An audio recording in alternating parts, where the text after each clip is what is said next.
Hi friends, welcome to D S village vibes. ಇವತ್ತು ನಾನು ಎಲ್ಲಿ ಬಂದಿದ್ದೀನಿ ಅಂದರೆ ನಮ್ಮ ಸಿಸ್ಟರ್ ಅವ್ರ ಮನೆಗೆ ಬಂದಿದ್ದೀನಿ. ಇಲ್ಲಿ ಬಂದಮೇಲೆ ನೋಡಿ ನನಗೆ ತುಂಬ ಖುಷಿ ಆಯಿತು. ನೋಡಿ ಫ್ರೆಂಡ್ಸ್, ಅವರ ಗಾರ್ಡನ್ನಲ್ಲಿ ಡಿಫ್ರೆಂಟ್ ಗಿಡಗಳು ನಾಟಿ ಮಾಡಿದ್ದಾರೆ.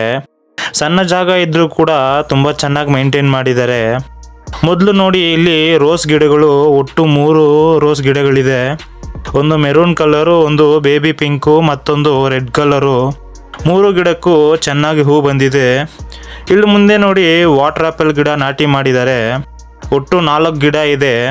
ಚಿಕ್ಕ ಚಿಕ್ಕ ಗಿಡ ಇದ್ದರೂ ಚೆನ್ನಾಗಿ ಬೆಳೆದಿವೆ. ಅದ್ರ ಪಕ್ಕದಲ್ಲೇ ದಾಳಿಂಬೆ ಗಿಡ ಒಂದು ಇದೆ. ಮತ್ತು ಇಲ್ಲಿ ನೋಡಿ ಬಟನ್ ರೋಸ್ ಗಿಡಗಳು 3 ಇದೆ. ಈ ಗಿಡದಲ್ಲಿ ತುಂಬ ಮೊಗ್ಗುಗಳು ಬಂದಿದೆ. ಇನ್ನೇನು ಹೂ ಬಿರುಕು ಬಿಡೋ ಹಾಗಿದೆ. ಇದು ನೋಡಿ ಫ್ರೆಂಡ್ಸ್, ರಾಮ್ ಸೀತಾಫಲ ಗಿಡ ಚೆನ್ನಾಗಿ ಬೆಳೀತಾ ಇದೆ. ಇಲ್ಲಿ ನೋಡಿ ಮಾವಿನ ಗಿಡ, ಇಷ್ಟು ಚಿಕ್ಕ ಗಿಡದಲ್ಲಿ ಹೂಗಳು ಶುರುವಾಗಿದೆ. ನೋಡೋಕೇನೆ ಖುಷಿ ಆಗುತ್ತೆ. ಇದರ ಜೊತೆಗೆ ಸಪೋಟ ಗಿಡ ಕೂಡ ಇದೆ. ಇವೆಲ್ಲ ಗಿಡಗಳನ್ನು ನಾಟಿ ಮಾಡಿ ಕೇವಲ 6 ತಿಂಗಳು ಮಾತ್ರ ಆಗಿದೆ. ಅಷ್ಟರಲ್ಲಿ ಇಷ್ಟು ಚೆನ್ನಾಗಿ ಬೆಳೆದಿದೆ ಅಂದರೆ ನಿಜಕ್ಕೂ ಸೂಪರ್. ಈ ಗಿಡದ ಹೆಸರು ಮಾತ್ರ ನನಗೆ ಗೊತ್ತಿಲ್ಲ ಫ್ರೆಂಡ್ಸ್. ನಿಮ್ಗೇನಾದರೂ ಗೊತ್ತಿದ್ರೆ ಕಮೆಂಟ್ ಮಾಡಿ. ಫೈನಲ್ ಆಗಿ ಇಲ್ಲಿ ನೋಡಿ ಬೆಂಡೆಕಾಯಿ ಗಿಡ ಕೂಡ ಇದೆ.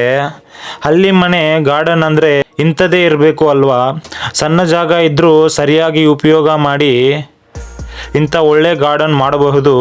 ಈ ವಿಡಿಯೋ ನಿಮಗೆ ಇಷ್ಟ ಆದರೆ ಲೈಕ್ ಮಾಡಿ, ಶೇರ್ ಮಾಡಿ, ಡಿ ಎಸ್ ವಿಲೇಜ್ ವೈಬ್ ಚಾನಲ್ಗೆ ಸಬ್ಸ್ಕ್ರೈಬ್ ಮಾಡಿ.